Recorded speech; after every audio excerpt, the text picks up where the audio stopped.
समीकरण थोड़ा बहुत चलेगा, 50% अभी भी चांस है, समीकरण तो जातिवाद का रहेगा। जातिवाद का 50% खत्म हो चुकी है। 2025 के चुनाव में हम बेलागंज क्षेत्र से रिपोर्ट करने जा रहे हैं। जैसा कि 2025 के इलेक्शन में देखा जा रहा है कि हर लोग तैयारी कर रहे हैं, एनडीए हो, इंडिया गठबंधन हो और जनसुराज से प्रशांत किशोर हो, तो उसी को लेकर हम चर्चा कर रहे हैं कि युवा क्या चाहता है इस बार। क्या आप लोग वोट देते हैं? नहीं देते हैं। तो क्या बिहार में इस बार किसको आना चाहिए? बिहार में जो भी सरकार आए, हमको स्टूडेंट है तो हमें जो भी शिक्षा से संबंधित जो भी समस्या है उसको सरकार पूरा करे। शिक्षा से संबंधित कौन बात करता है? जैसे बिहार एसएससी का एग्जाम सरकार 2 साल पहले निकाली थी, उसका अभी तक एग्जाम नहीं हुआ। जैसे बिहार सीजीएल का एग्जाम आया, उसमें डोमिसाइल नीति अभी तक नहीं लागू हुई है। बिहार शिक्षक जो भर्ती जो विरोध चल रहा है उसमें भी डोमिसाइल नीति नहीं लागू है। हमें सरकार से अनुरोध है कि उसमें डोमिसाइल। शिक्षा की बात कौन कर रहा है आपको नजर में? जो सरकार शिक्षा के बाद सबसे ज्यादा तो प्रशांत किशोर कर रहे हैं। प्रशांत किशोर की जो एक्शन है उसे लग रहा है कि ये सही आदमी है? हाँ सर, बिल्कुल सही आदमी है। कैसे? उनका स्पीच भी बहुत अच्छा रहता है। अच्छा रहता है? हाँ, पूरा वायरल चल रहा है। आते हैं क्या? हाँ, इन लोग यहाँ भी क्षेत्र सोशल मीडिया में बहुत ज्यादा वायरल चल रहे हैं प्रशांत किशोर अभी, है ना? इन दिनों सोशल मीडिया में ट्रेंड कर रहा है प्रशांत। क्या ये चीज धरातल पे उतरेगा तो प्रशांत की बातें? धरातल पे अभी तो नया नया है तो थोड़ा सा कम चांस है, लेकिन फिर भी कुछ सीटों पे उनका विजयी रहेगी। क्योंकि जिस तरह से आप कह रहे हैं कि शिक्षा की बात कौन करेगा? नीतीश कुमार करेंगे या तेजस्वी यादव करेंगे या प्रशांत करेंगे? बात तो सब लोग अब समझ गए कि अब जाति पात में कुछ रखा हुआ नहीं है, तो फिर सबको लोग शिक्षा की बात पे ही आ चुके हैं। लेकिन जाति का जो कीड़ा है तो हर जगह है ना बिहार में, है ना? वोट पड़ता है उसी पे आधार पे, ये हमारे जाति के हैं या हमारे जाति के हैं। शिक्षा समाज जो युवा समाज है, जो शिक्षित समाज है, वो जाति पात के पीछे नहीं जाएगा, एजुकेशन के पीछे जाएगा, आप लोग रोजगार शिक्षा के पीछे ग्रहण जाएगा। कर रहे हैं, शिक्षित आप लोग हैं, युवा है और रोजगार की बात करेंगे, शिक्षा की बात करेंगे, स्कूल कॉलेज अच्छा हो, शिक्षा यहाँ पे अच्छा हो, इंडस्ट्री लगे, है ना? इस पे बात करेंगे हम लोग। इस पे बात करना चाह रहे हैं ना आप लोग? तो इंडस्ट्री कौन लगाएगा? इंडस्ट्री सरकार लगाएगी, और जो भी सरकार बन के आएगी उसका उनको आगे देखा जाएगा। कौन लोग अभी तक बात किया इंडस्ट्री के बारे में? अब इंडस्ट्री के बात की है तो नीतीश कुमार 20 साल से बात की है इंडस्ट्री के बारे में? नहीं, नीतीश सरकार तो अभी तक बात नहीं किया, एक भी इंडस्ट्री लगाया भी नहीं। अगर बात चीनी मिल भी बंद हो गया बिहार में। हाँ, चीनी मिल भी बंद हो गया। जो भी चीज पहले की चीनी मिल था सारा का सारा बंद हो गया, तो जिम्मेदार कौन है? जिम्मेदार नीतीश सरकार है। उनको जब सरकार सत्ता में आई थी तो उस समय उनको सोचना चाहिए था कि इसको हम रीओपन करें। लेकिन देखिए आप लोग शिक्षित हैं, लेकिन जब कोई इन्वेस्टर यहाँ आएगा इंडस्ट्री लगाने, तो जब हमारा बिहार को लॉ एंड ऑर्डर कमांड करेगा तभी तो होगा। बिहार असुरक्षित जब है, जब कोई इन्वेस्टर यहाँ आएगा और सुरक्षित ही नहीं रहेगा, उसी को गोली मार देगा, तो कहाँ से वो आएगा? तो यहाँ का जो प्रशासनिक विभाग है और नीतीश सरकार उसके अंदर में आती है, तो प्रशासनिक विभाग को सोचना चाहिए कि हम हाँ बताइए। तो जो यहाँ के एसपी है, डीएसपी है, डीएम है, वो अपना लाइन फॉलो करवाएंगे। तो भाई साहब, एसपी डीएसपी या प्रशासन किसके अंडर में आता है? सब नीतीश सरकार के अंदर में आता है। जो सरकार कमांड करेगी उन लोग सुनेगा। तो नीतीश कुमार कमांड करवा रही है? करवा रही है, लेकिन कुछ फेलियर हो जा रही है। तो कहीं न कहीं एक सही डायरेक्शन में क्या अब नई सरकार को आप लोग मांग करेंगे?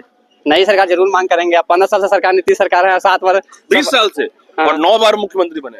9 बार शपथ ले चुके हैं, तो कोई भी चाहेगा कि चेंज हो। कोई भी चेंज होगा। तो समीकरण की जब बात करते हैं तो इस बार कास्ट का समीकरण चलेगा या मुद्दे का बातें चलेगा? समीकरण थोड़ा बहुत चलेगा, 50% अभी भी चांस है, समीकरण तो जातिवाद का रहेगा। जातिवाद का 50% खत्म हो चुकी है। खत्म हो चुकी है। हाँ, देखिए युवा है और कह रहे हैं बहुत बड़ी बात कि 50% जातिवाद खत्म हो गया है और 50% अब शिक्षा की बात या जो शिक्षित लोग हैं वो अपनी तरीके से बात कर रहे हैं। देखिए कुछ तो बिहार में बदलाव आया है।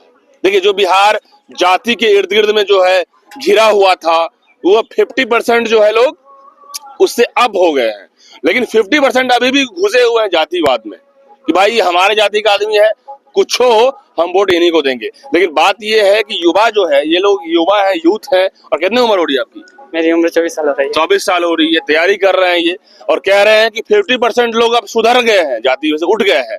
जब जाति से 50% उठ गए हैं तो इस बार की राजनीति और इस बार के चुनाव में लोग चुनने में दिमाग तो लगाएंगे, क्या है कि नहीं? चुनने में बहुत ज्यादा दिमाग लगाएंगे, सोच समझ के वोट देंगे इस बार जी। हाँ, तो सब लोग अब जो है पहले से अलग सोच रहे हैं। सब अलग सोच रहे हैं, सब पढ़े लिखे हुए हैं। लेकिन बात ये कि सोशल मीडिया में ट्रेंड ये भी कर रहा है और हम लोग जितनी जानकारी मिल रही है अपडेट कि भैया इस बार तेजस्वी यादव हो या नीतीश कुमार, दोनों खेल बिगाड़ेंगे प्रशांत किशोर। नहीं, किसी सरकार का पूर्ण बहुमत किसी को नहीं मिलेगा। यहाँ जब भी हो तो गठबंधन होगा, चाहे तो तेजस्वी हो या सत्ता की चाबी किसके हाथ में? नीतीश कुमार के हाथ में है ना अभी तो वर्तमान में। कितना सीट में? 40 सीट में, 40-42 सीट में हाथ में रखे घूम रहे हैं। जिधर जाएंगे सरकार उनका होगा। अभी तो वर्तमान में, तो फिर बदलाव, इस बार बदलाव होगा ना? चेंज हो जाएगा। चेंज हो जाएगा अवरी सरकार। अवरी चेंज हो जाएगा। क्या अवरी लगता है कि सब नया वोट मांग कर रहा है, नया सरकार। अभी नया सरकार का वोट मांग रहा है अवरी। तो इस बार जो है सोच समझ के लोग वोट देने जा रहा है। हाँ, हम सोच समझ के देगा। तो मान लीजिए कि सत्ता की चाबी किसके हाथ लगेगा इस बार? अब ये नए सरकार के का कि नीतीश कुमार जितना काम किया है सब युवा के हक में नहीं किया है। हक में नहीं किया है। नहीं, बिल्कुल, देखिए भाई साहब कह रहे हैं कि नीतीश कुमार ने जितना भी काम किया है युवा के हक में काम नहीं किया। ज्यादा नौकरी वो लड़कियों को दिया है अच्छा। महिलाओं को, मतलब आप आरक्षण लोगों को भी दे इग्नोर रहा किया है। है। हम लोग को इग्नोर किया है। अब देखिए भाई साहब कह रहे हैं कि सबसे ज्यादा लड़कियों को भर दिया है नौकरी में, तो युवा वर्ग जो लड़का लोग क्या करेगा बताइए, क्योंकि लड़का लोगों की नौकरी जो है नीतीश कुमार वैसा दे रही है, नहीं दे रही हम लोग को, नहीं दे रही है। अब होमगार्ड का बहाली भी लिया है तो ज्यादातर लड़कियों को चांस है, लड़का का कम है। मतलब लड़की को ज्यादा सपोर्ट कर रहा है। हाँ, बिहार पुलिस से लेकर होमगार्ड कोई चीज में। अच्छा बताइए, ये तो बहुत बड़ी बात बता रहे हैं कि नीतीश कुमार लड़कियों को नौकरी में तो बहुत ध्यान दे रहे हैं, लड़का लोग को साइड कर रहे हैं, ये कैसे संभव? क्योंकि लड़का लोग तो भाई जनसंख्या है ना, तो संख्या के आधार पे थोड़ा देखना चाहिए नीतीश कुमार को। देखना तो चाहिए था। आप लोग को नौकरी एकदम ये कर दिए, गड़बड़ा दिए। गड़बड़ा दिए। इस बार वोट दीजिएगा नीतीश कुमार को? नहीं, हम नहीं देंगे, एकदम नहीं देंगे। किसको चांस है इस बार आप लोग? अब जो नया सरकार है उसी को मौका नया सरकार में तो वो दो ही तीन दिखे, नीतीश कुमार है बीजेपी के साथ, प्रशांत किशोर इधर साइड में है, इधर तेजस्वी यादव। किसको देख रहा है?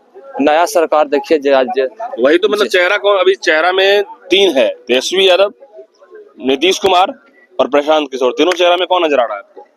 अभी तो हम नए चेहरा को देखना चाहते हैं। कौन चेहरा, कौन में काबिलियत है बिहार के लिए? बिहार के लिए तो अभी देखिए किसको जो मतलब कोई तो है काबिल चेहरा, ऐसा है? आपको तीन ऑप्शन ही देंगे आपको हम तीनों में, देखेंगे जिसका हल्ला उस टाइम रहेगा। हल्ला उस टाइम रहेगा। हाँ, उसी को वोट देंगे। हाँ हाँ बिल्कुल। तो बिल्कुल देखिए, जिस टाइम माहौल बनेगा उसके हिसाब से बात करना चाह रहे। कह रहे हैं कि लड़कियों को तो रोजगार मिल रहा है नीतीश कुमार की राज में, लेकिन लड़कों को इग्नोर किया जा रहा है। होमगार्ड की तैयारी कर रहे हैं भाई साहब, और कह रहे हैं कि नीतीश कुमार को हम वोट नहीं देंगे। नहीं देंगे तो कोई नया विकल्प चुनेंगे। विकल्प में कौन हो सकता है? या तो तेजस्वी यादव को चाह रहे हैं ये, या प्रशांत किशोर को चाह रहे हैं, क्या यही चाह रहे हैं ना? हाँ, इसी दो में से चाह रहे हैं। जिसका जो माहौल बन जाएगा इसको वोट देंगे। आप लोग क्या सोचते हैं? कमेंट बॉक्स में बताइएगा। धन्यवाद।